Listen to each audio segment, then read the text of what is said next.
जय हिंद। पर्माफ्रॉस्ट एक ऐसी टर्म है जो परहैप्स आपने बहुत कॉमनली नहीं सुनी होगी।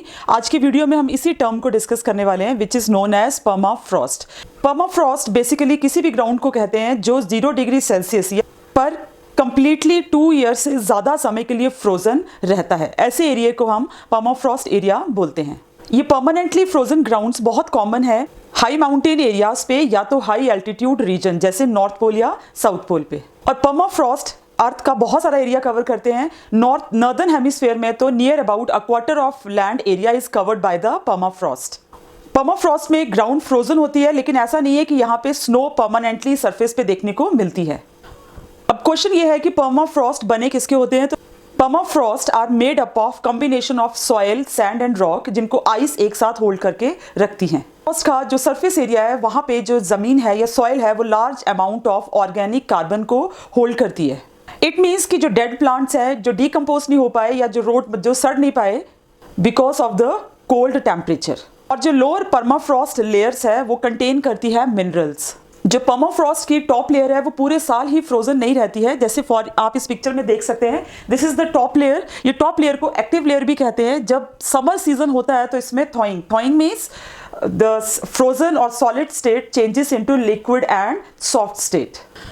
और एक्टिव लेयर से जो नीचे वाला एरिया है वो पूरा पर्माफ्रॉस्ट है, वो थ्रू आउट द ईयर बिल्कुल फ्रॉस्ट रहता है। लेकिन जो बहुत कोल्डर रीजन है वहां पे ये जो एक्टिव लेयर है वो भी देखने को नहीं मिलती है। अगर ये होती है तो ओनली 3 to 4 सेंटीमीटर्स। लेकिन कोल्डर रीजन्स में जहां पर्माफ्रॉस्ट पाए जाते हैं वहां पे अपर लेयर रेयरली थॉस, वो अपनी फ्रोजन स्टेट या सॉलिड स्टेट से लिक्विड एंड सॉफ्ट स्टेट में बिल्कुल भी नहीं आती। ये सिर्फ उन रीजन में होता है जहां पे समर में टेम्परेचर थोड़ा अर्थ का ज्यादा हो जाता है या उन एरियाज का ज्यादा हो जाता है। बट प्रॉब्लम ये है कि क्लाइमेट चेंज की वजह से पर्माफ्रॉस्ट पे भी बहुत ज्यादा इफेक्ट देखने को मिल रहा है।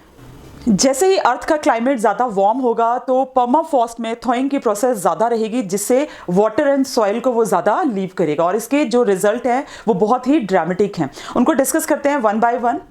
नॉर्दर्न हेमिस्फीयर के नॉर्दर्न पार्ट में बहुत सारे ऐसे विलेजेस हैं जो इन्हीं पर्माफ्रॉस्ट के ऊपर बने हैं, क्योंकि जब ये सॉलिड स्टेट में होते हैं they are more solid than concrete. लेकिन इन पर्माफ्रॉस्ट के पिघलने से ये एक डेंजर है उन विलेजेस को भी और वहाँ पाए जाने वाले फ्लोरा एंड फौना को भी।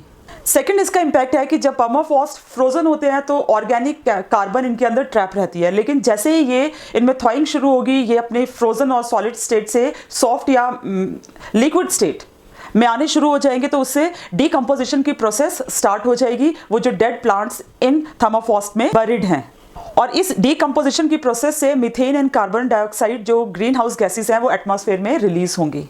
जब पर्माफ्रॉस्ट मेल्ट होंगे तो उससे एक और बहुत बड़ा खतरा है कि इनमें ट्रैप्ड जो बैक्टीरिया और वायरसेस हैं वो भी बाहर आने शुरू हो जाएंगे। According to a study permafrost में 4000 year old bacteria and viruses भी हैं, तो वो ह्यूमन बींग्स और एनिमल्स दोनों के लिए बहुत ज़्यादा हार्मफुल हो सकते हैं।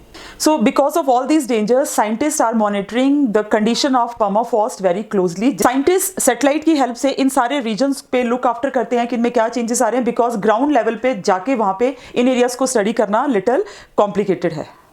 इसी से रिलेटेड नासा का एक प्रोजेक्ट है which is known as soil moisture active passive.